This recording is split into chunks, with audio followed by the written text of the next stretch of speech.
আমি সামনে আমার হবু স্বামী তার প্রাক্তনের হাত ধরে দাঁড়িয়ে আছে। এই মুহূর্তে আমার কেমন প্রতিক্রিয়া দেখানো উচিত আমি তা ভেবে উঠতে পারছি না। শরীরটা অসাড় হয়ে আসতেই শরীরের ভার ছেড়ে দিলাম চেয়ারের ওপরে। শরীরে যেন বিন্দুমাত্র শক্তি আমার অবশিষ্ট নেই। চোখের পাপড়িগুলো ইতোমধ্যে ভিজে উঠেছে, তা বেশ টের পাচ্ছি। হয়তো এত সাধনার পরে পাওয়া প্রিয় মানুষটিকে পেয়েও হারানোর যন্ত্রণা এটা। হঠাৎ কানে এলো বরাব্বু গর্জে উঠেছে, "বোগম, এমন অসভ্যতামর কারণ কি? লিসা এখানে কি করছে?"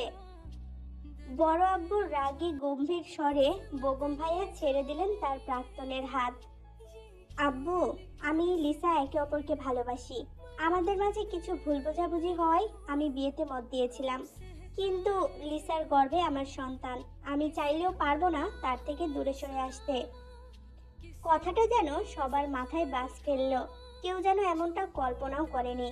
আমি ধীর কণ্ঠে আমার পাশে দাঁড়ানো আমার কাজিন লুসিকে উদ্দেশ্য করে বললাম, "বোন, আমাকে একটু কষ্ট করে আমার রুম অব্দি রেখে আসতে পারবি?" লুসি বিনা বাক্য ব্যয়ে বেগমের দিকে ঘৃণিত দৃষ্টি নিক্ষেপ করে আমাকে নিয়ে উঠে দাঁড়ালো। রুমে প্রবেশ করেই দরজা লাগিয়ে দিয়ে দরজার সাথে ঠেস দিয়ে বসে পড়লাম। নিচ থেকে চিৎকার চেঁচামেচির আওয়াজও একসময় কমে আসলো। হয়তো সবাই রাজি হয়ে গেছে। হবেই না বা কেন, বংশের বড় ছেলে, আর মেয়েটাও তো আমার একমাত্র ফুপির। 3 ভাইয়ের জান, তার একমাত্র মেয়েকে আর যাই হোক কষ্টে দেখতে পারবে না কেউই। তাচ্ছিল্যের হাসি ফুটে উঠল ঠোঁটের ভাঁজে। হাতের টানে ঘুমটাটা খুলে ঢুকে পড়লাম শাওয়ার নিতে। এতক্ষণ যার কথা শুনলে সেই হলো আমাদের গল্পের নায়িকা কিম তেহিয়ং। আজ তার বিয়ে ছিল। বিয়েটা পরিবার ঠিক করলেও তে অনেক আগে থেকেই বেগমকে পছন্দ করত, কিন্তু সে কখনো তা প্রকাশ করেনি, কারণ বেগম তার ফুফাতো বোন লিসাকে পছন্দ করত।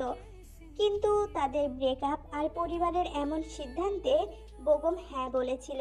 সব মিলিয়ে তে ভেবেই নিয়েছিল হয়তো নিয়তির বেড়াজালে বেগম এবার তার হবে। তেরা মূলত জয়েন্ট ফ্যামিলিতে থাকে। তের বাবারা 3 ভাই 1 বোন, সোবিন খান, কাই খান আর নজির খান, আর তাদের একমাত্র বোন হানসুহি খান। 3 ভাইয়ের মধ্যে বড় হলেন কাই খান, তারপর তের বাবা সোবিন খান, আর ছোট হলেন নজির খান। সবার ছোট হানসুহি খান। কাই খানের 2 ছেলে মেয়ে, বেগম খান আর লুসি খান। লুসি এবার ইন্টার সেকেন্ড ইয়ারে পড়ে, আর বেগম পড়াশোনা শেষ করে এবার ব্যবসায় যোগ দিয়েছে। সোবিনের একটাই মেয়ে, তে। তে বর্তমানে অনার্স প্রথম বর্ষে পড়ে। আর নজির খানের একটাই ছেলে, সে ক্লাস 8-এ পড়ে, ফিলিক্স খান। আর তের ফুপির এক মেয়ে লিসা, সেও এবার অনার্স প্রথম বর্ষে পড়ে। তে এলোকেশ ছড়িয়ে এলোমেলো হয়ে বসে পড়ল বিছানায়। পাশে থাকা ড্রয়ার থেকে ঘুমের ঔষধ 2টা হাতে নিয়ে পানি দিয়ে গিলে ফেলল, কারণ সে জানে একটু পরেই তার মা আর বাবা তার দরজার কাছে হাজির হবে। তে এই মুহূর্তে চাচ্ছে না তাদেরকে ফেস করতে, কারণ সে জানে তের বাবা কতটা বোন পাগল, আর নিজের মেয়ের থেকে বোনকে বেশি ভালোবাসে সেটাও তার অজানা নয়। কিন্তু তে তো জানেই না তার জীবনে নতুন যেই ঝড় আসতে চলেছে তার সম্বন্ধে। ঘুমের ওষুধের ইফেক্টে তের ঘুম ভাঙতে 11টা বেজে গেল। ঘুমের চোখে ফ্রেশ হয়ে নিচে নামতেই চোখ পড়ল নবদম্পতির দিকে আর বাকিদের হাস্যোজ্জ্বল মুখের দিকে। তের ভিতর থেকে বেরিয়ে এলো তপ্ত দীর্ঘশ্বাস।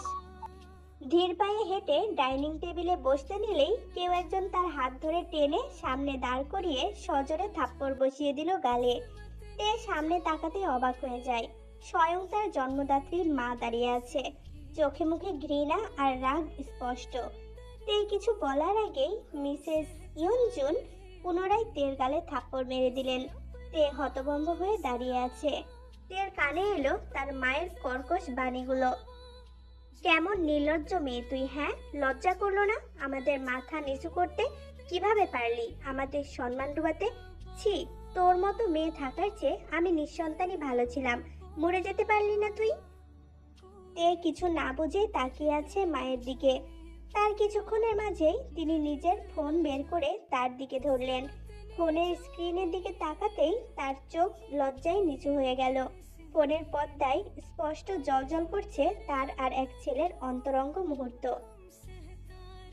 কাল লিসা আমাদের এই ছবি না দেখালে জানতেও পারতাম না এতদিন আমি এক দুশ্চরিত্রাকে নিজের আঁচলে রেখে বড় করেছিলাম। তে শান্ত দৃষ্টিতে তাকালো লিসার দিকে। লিসা বাঁকা একটা হাসি দিয়ে ফল খাওয়াই মন দিল। তে এবার চোখ ঘুরিয়ে নিজের আব্বুকে খুঁজতে লাগলো, আর পেয়েও গেল। তিনি এক কোণায় দাঁড়িয়ে আছে, মাথাটা নিচু করে। তে তার মায়ের সামনে থেকে সরে তার আব্বুর সামনে দাঁড়াতেই সবিন খান চোখ তুলে তাকালেন। আব্বু, আমি জানি হয়তো তুমিও আমাকে বাকিদের মতোই ভাবছো, কিন্তু বিশ্বাস করো আব্বু, তোমার প্রিন্সেস কখনো তোমার সম্মানহানি করবে না। তোমার চোখ নিচু হবে এমন কাজ করার আগে আমার মৃত্যু কামনা করি আমি আব্বু। এই ঘরে উপস্থিত সবাই আমার ব্যাপারে কি ভাবলো তাতে আমার কিচ্ছু যায় আসে না, কিন্তু আব্বু, তোমার চোখে ঘৃণা আমার সহ্য ক্ষমতার বাহিরে। কিন্তু লিসা মিথ্যা কথা বলবে না। তে অবাক চোখে তাকালো নিজের বাবা মা আর পরিবারের দিকে।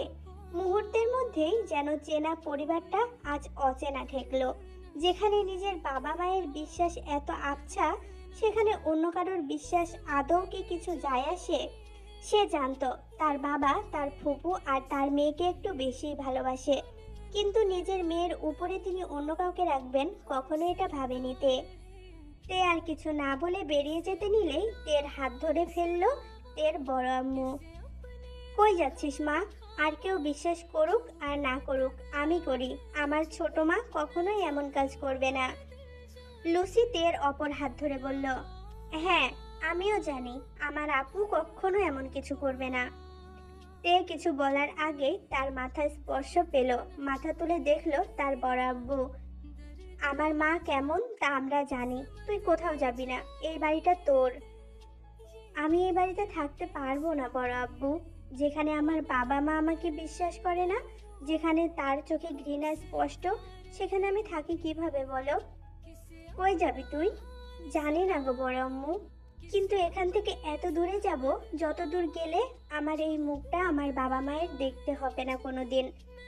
কেউ কিছু বলার আগে তে আবারও বলে উঠল, তোমাদের আমার কসম লাগে আমার পিছনে আসবা না, আমাকে আটকাবা না, আর না তো খোঁজার চেষ্টা করবা। কাউকে আর কিছু বলতে না দিয়েই বেরিয়ে পড়ল তে। রাস্তায় পা রাখতেই আকাশ ভেঙে গড়াতে লাগলো ঝুম বৃষ্টি। অবেলার বৃষ্টিতে ঝাপসা চোখে হাঁটতে শুরু করলো অজানা পথে। সে জানে না এখান থেকে কই যাবে। রাতে খালি পেটে ঘুমের ঔষধ, সকালে এত সব, এর প্রেশার তের দ্বারা বহন করা সম্ভব হলো না। চোখ দুটো বুজে আসার আগে চোখের সামনে পড়লো সাদা গাড়ি, তার দিকেই ধেয়ে আসছে। তে নিজের মৃত্যু নিকটে ভেবেই চোখ জোড়া বন্ধ করে নিল। চোখ মেলে তাকাতেই দৃষ্টি পড়ল আমার অচেনা এক রুমের দিকে। মাথা যন্ত্রণায় চোখ মেলে তাকাতেও যেন জানটা বেরিয়ে আসতে লাগলো। অনেক কষ্টে চোখ মেলে তাকাতেই বুঝলাম এটা একটা হসপিটাল। পাশে একজন নার্স সেলাইন ফুরিয়ে যাওয়ায় নতুন করে লাগিয়ে দিচ্ছে। আমি অনেক কষ্টে বলে উঠলাম, নার্স, এক গ্লাস পানি হবে? তের আওয়াজ পেতে নার্স সেলাইন লাগিয়ে তাকে পানি পান করিয়ে দিল। এখন কেমন লাগছে আপনার? এখন আগের থেকে কিছুটা বেটার ফিল করছি। আমি সিনিয়র ডাক্তারকে ডাকছি, আপনি রেস্ট করুন। নার্স চলে যেতে নিলে পেছন থেকে ডাকলো তে। আমাকে এখানে কে নিয়ে এসেছে? আমাদের হসপিটালের একজন সিনিয়র ডক্টর আপনাকে 7 দিন আগে এখানে নিয়ে এসেছিলেন। তিনি এখানে মাসে একবার করে আসেন। কথাটা বলেই নার্স চলে গেল সেখান থেকে। তে অবাক হয়ে পড়ে রইল বিছানায়। 7টা দিন পার হয়ে গেছে, সে কল্পনাও করতে পারছে না। চোখ বেয়ে না চাইতেও অশ্রুকণা বেরিয়ে এলো। চোখের সামনে ভেসে উঠল তার মায়ের বলা কথাগুলো। বেগমের আচরণ, লিসার বিশ্বাসঘাতকতা তাকে যতটা আঘাত দেয়নি তার চেয়ে দ্বিগুণ আঘাত তার বাবা মা তাকে দিয়েছে। সিলিংয়ের দিকে তাকিয়ে ফুপিয়ে কেঁদে উঠল তে। কেন এমন করলে আল্লাহ আমার সাথে? আমি তো কখনো কারোর ক্ষতি চাইনি। তুমি তো জানো আমি কিভাবে আমার আব্বু আম্মুর সম্মান হানি করতে পারি। আম্মু একবারও বিশ্বাস করলো না আমাকে। আমাকে নাই বা বিশ্বাস করলো, কিন্তু নিজের দেওয়া শিক্ষাকে বিশ্বাস করলে কি খুব ক্ষতি হয়ে যেত? হঠাৎ দরজা খোলার আওয়াজে কান্নারত ঝাপসা চোখ নিয়ে তাকালো তে। সামনে দাঁড়ানো ব্যক্তিটিকে দেখে অবাক হলো, কারণ সামনে দাঁড়ানো মানুষটি আর কেউ না, তার নানাজান। 20 বছরের যুবতী যেন মুহূর্তে বাচ্চা হয়ে গেল। এতক্ষণ নিঃশব্দে কান্না করা মেয়েটি এবার ফুপিয়ে উঠল। সাথে সাথে গঙ্গীয় রহমান দৌড়ে এলেন নাতনির কাছে, আদরে হাতে জড়িয়ে ধরলেন নিজের কলিজার টুকরোটাকে। তার আরও নাতি নাতনি আছে, কিন্তু তিনি কোনো এক বিশেষ কারণে তার এই ছোট নাতনিটাকে বাকিদের তুলনায় বেশি ভালোবাসেন। কি হয়েছে আমার বুনিটার? দেখি, কান্না করো না, চোখ খোলো দেখি। নানাজানকে বলো কি হয়েছে। নানাজান, ওরা আমাকে খুব কষ্ট দিয়েছে। আমার খুব কষ্ট হচ্ছে নানাজান, আমাকে এই কষ্ট থেকে মুক্তি দাও না। নানাজান, তুমি না ডাক্তার, তোমার কাছে না এতগুলো ডিগ্রি আর ঔষধ আছে, আমার এই অসুখের চিকিৎসা করে দাও না নানাজান। গঙ্গীয় রহমান নাতনির এমন কান্নায় হতবুদ্ধ হয়ে পড়লেন। তিনি তো খানবাসায় ছুটেছিলেন নাতনির বিয়ের কথা শুনে। মাঝ রাস্তায় তেকে এইভাবে পেয়ে দিকবিদিক শূন্য হয়ে ছুটে এসেছিলেন হসপিটালে। নিজের মেয়েকে ফোন দিয়ে জানিয়েছিল, কিন্তু অপর পাশ থেকে কোনো প্রকার জবাব আসেনি। তার আদুরে নাতনিকে এই অবস্থায় হসপিটালে ফিরে যাওয়া তার পক্ষে সম্ভব ছিল না। অনেক সময় পেরিয়ে যাওয়ার পরেও যখন তের কান্না থামার নামগন্ধ না দেখে তিনি না পেরে ঘুমের ইনজেকশন দিলেন। অতিরিক্ত চিন্তা, কান্না আর গাড়ির আঘাতে তের মাথায় এমনিতেই গাঢ় আঘাত সৃষ্টি হয়েছে। এত কান্না তার শরীরের জন্য মোটেও ঠিক না। গঙ্গীয় রহমান নাতনিকে ঠিকভাবে শুইয়ে দিয়ে বেরিয়ে পড়লেন খানবাড়ির উদ্দেশ্যে। এসবের কারণ তিনি জানতে চান। পরে আবার কি মনে করে নাতনির পাশে এসে বসলেন, কাউকে কল দিল। কিছুক্ষণ কথা বলে যেন হালকা হলেন তিনি, তবুও নিজের মেয়ের প্রতি রাগের রেশ কমল না। সন্ধ্যার দিকে তের জ্ঞান ফিরল। গঙ্গীয় রহমান তাকে উঠতে দেখে ধরে ফেলল, যত্ন সহকারে বসিয়ে দিল। বুনি, কষ্ট করে তৈরি হয়ে নাও, নার্স তোমাকে সাহায্য করবে। তের মাথায় হাত বুলিয়ে কথাটা বলল তার নানু ভাই। কই যাব নানাজান? ঢাকা ফিরে যাব আমরা, সেখানে হসপিটালে তোমার বাকি চিকিৎসা পূরণ হবে। শহর ছেড়ে যাওয়ার কথা শুনেই আটকে উঠল তে।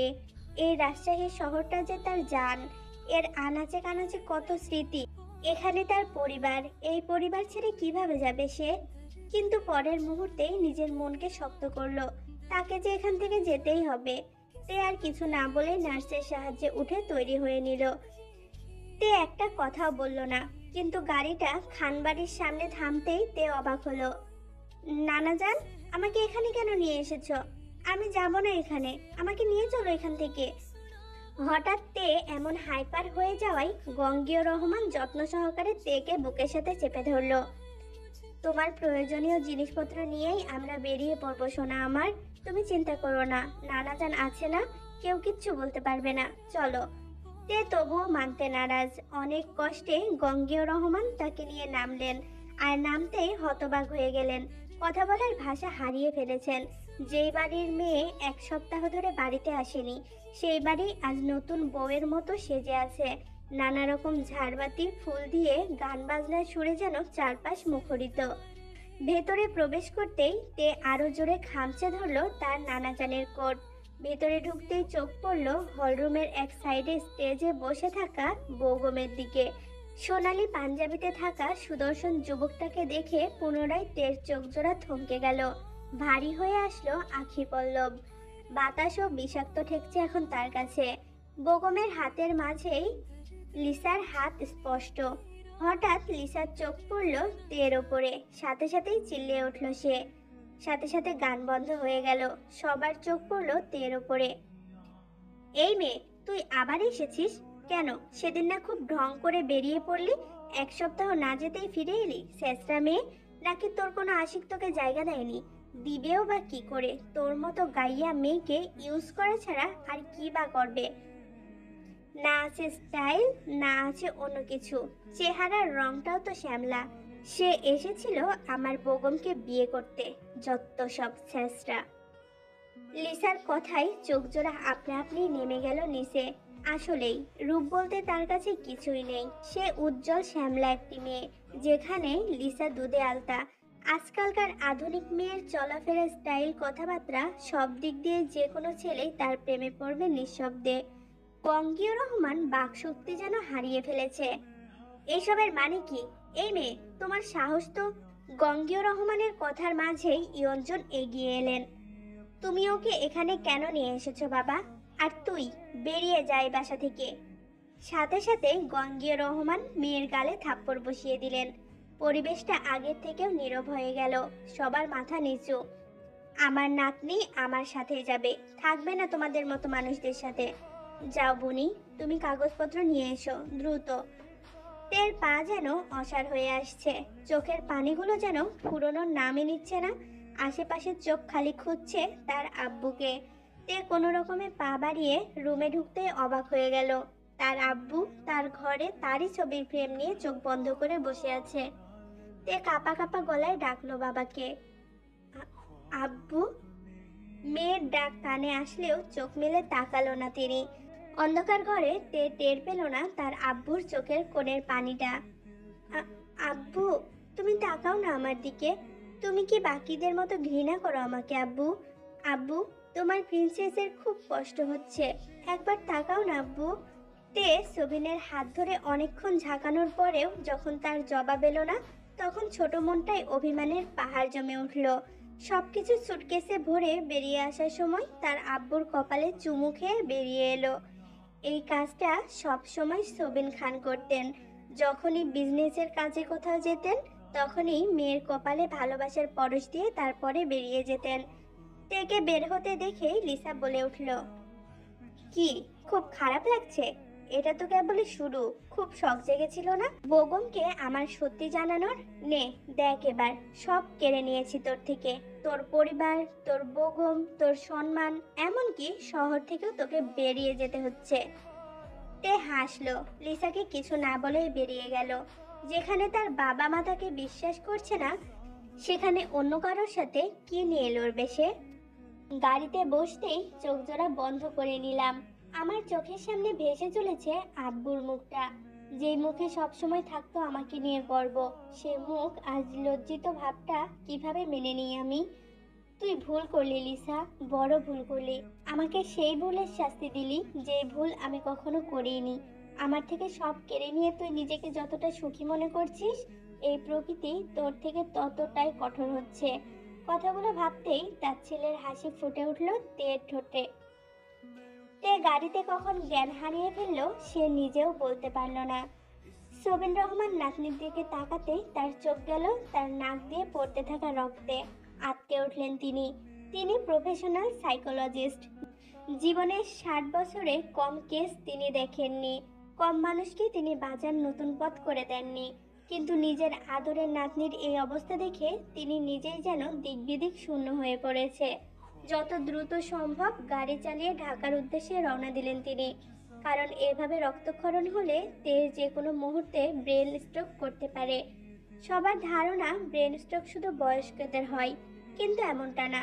বেশিরভাগ ক্ষেত্রে এটা যুবক যুবতীদের হয়ে থাকে, কারণ সে বয়সে অতিরিক্ত মানসিক চাপ বহন করা সম্ভব না। রাতের বেলায় রাস্তায় তেমন জ্যাম না থাকায় দ্রুতই তিনি পৌঁছে গেলেন হসপিটালে। হসপিটালে নিয়ে যেতেই নার্স ওয়ার্ড বয় এসে তাকে ইমার্জেন্সি রুমে শিফট করে দিল। গঙ্গীয় রহমান সাথে সাথে একটা নাম্বারে কল দিলেন। কিছুক্ষণ কথা বলে ফোন রেখে চেয়ারে শরীর এলিয়ে দিলেন। এত ধকল তার দ্বারা নেওয়া সম্ভব হচ্ছে না। নিজের আদরের নাতনির এই অবস্থা যেন মুহূর্তে তার বয়স আরো বাড়িয়ে দিয়েছে। কিছুক্ষণের মধ্যেই সাদা অ্যাপ্রন পরে হাজির হলো এক যুবক।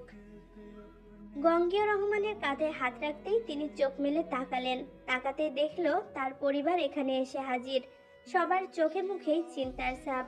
গঙ্গীয় রহমান যুবকটির হাত নিজের হাতের মুঠোয় নিয়ে বলল, আমার বুনির ওরা কি অবস্থা করেছে দাদু ভাই? আমার বুনিটা অপারেশন থিয়েটারে। আমার হাস্যোজ্জ্বল পাগড়িটা আজ নিস্তেজ হয়ে আমার সামনে পড়েছিল। দাদু ভাই, আমি কিচ্ছু করতে পারিনি। চিন্তা করো না দাদা যান, আমরা এসে গেছি না।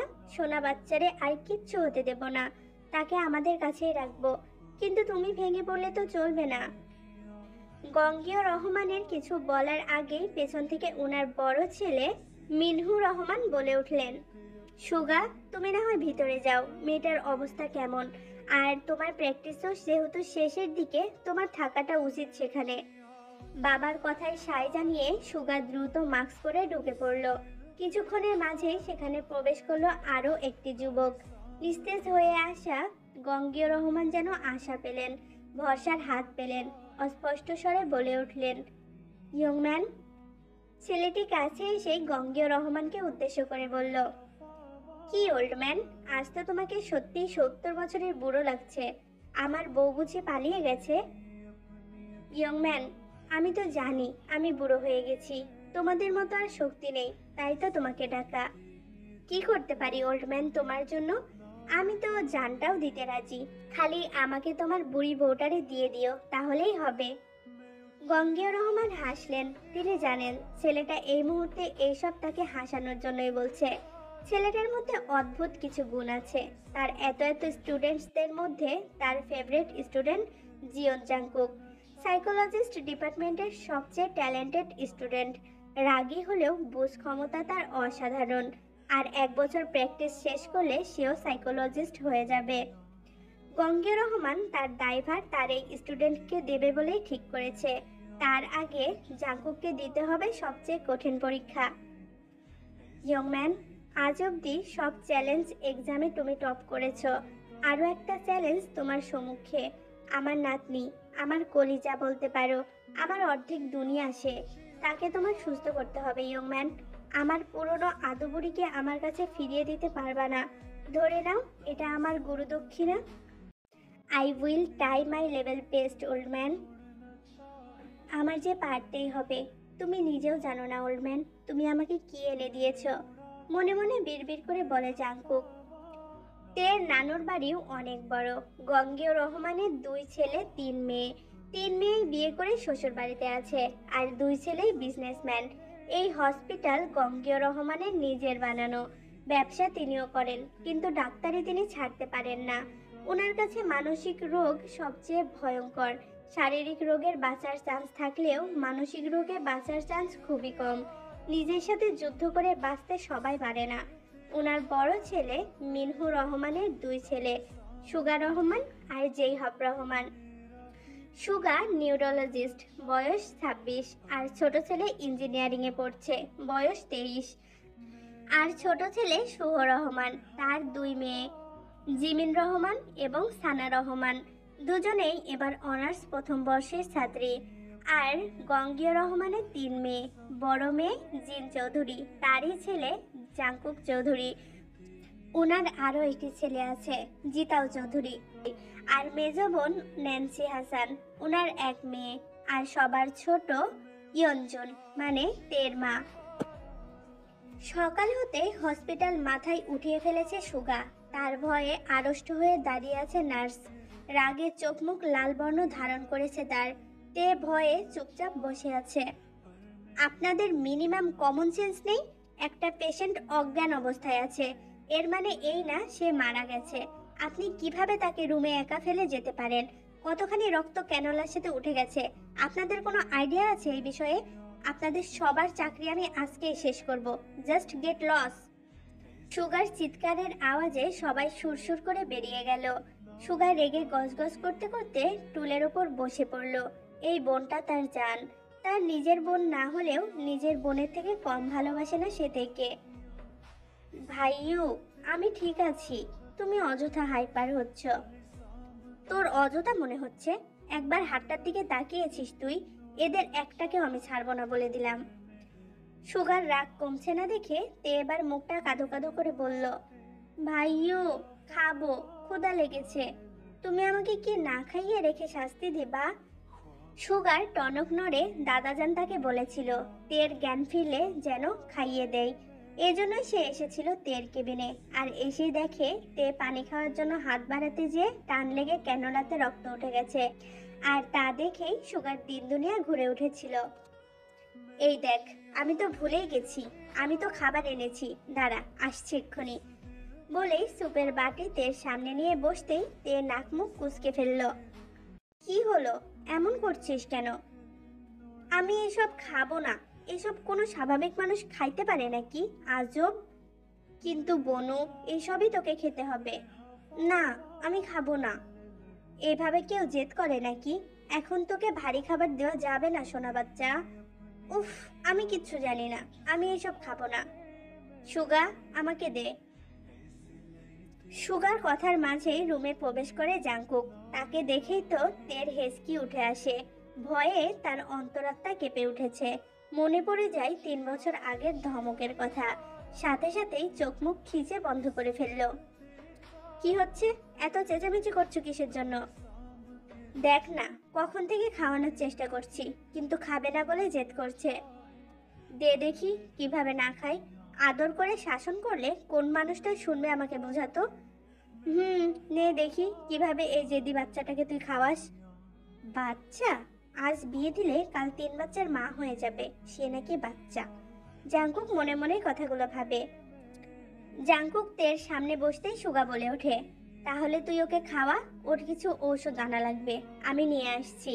সুগার কথা শেষ না হতেই তে চেঁচিয়ে উঠল, না ভাইউ। সুগা এবং জাংকুক দুজনেই চমকে উঠেছে তের চিৎকারে। আমি এক্ষুনি চলে আসব, প্রমিস। যাব আর আসব, 5 মিনিট লাগবে বনু। তে বিড়বিড় করে বলে, সেদিন 2 মিনিট সামনে থাকতে হাফ মার্ডার করে দিয়েছিল, আজ তো 5 মিনিট। নির্ঘাত আজ আমার জীবনের শেষ দিন হবে। বিদায় পৃথিবী। সুগা দূরে থাকায় সে শুনতে না পেলেও জাংকুক ঠিকই শুনে নিল তের কথা। চোখ ছোট ছোট করে তাকাতেই তে মনে মনে বলে উঠল, ও আল্লাহ, তুমি মাটি ফাঁক করে দাও, আমি ঢুকে যাই, তাও এই রাক্ষস রাজার হাত থেকে রক্ষা করো আমায়। হেই পাখিরা, আবারও চলে আসলাম নতুন একটা স্টোরি নিয়ে। আমার আগের স্টোরিগুলোর থিম প্রায় সবগুলো একরকম, লাভ, ঝগড়া, খুনসুটি। তো আমার মনে হয়েছে এটা একটু চেঞ্জ করা উচিত, এবং আমার কিউট একটা আপি আমাকে বলেছে হ্যাঁ আমার সবগুলো একরকম হয় জন্য হয়তো আমার ভিউ কম আসছে। সো থ্যাংক ইউ সে আপিকে। তো অন্যরকম একটা স্টোরি নিয়ে আসলাম, আমি আশা করছি তোমাদের ভালো লাগবে। স্টোরিটা সত্যি অনেক সুন্দর, আর কাজিন স্টোরি মানেই সুন্দর। সো এই সুন্দর স্টোরিটা দেখতে হলে আমার সাথে থাকতে হবে, এবং কি করতে হবে, আমার চ্যানেলটাকে সাবস্ক্রাইব করে দেবে, লাইক কমেন্ট শেয়ার করে দেবে। সো আল্লাহ হাফেজ।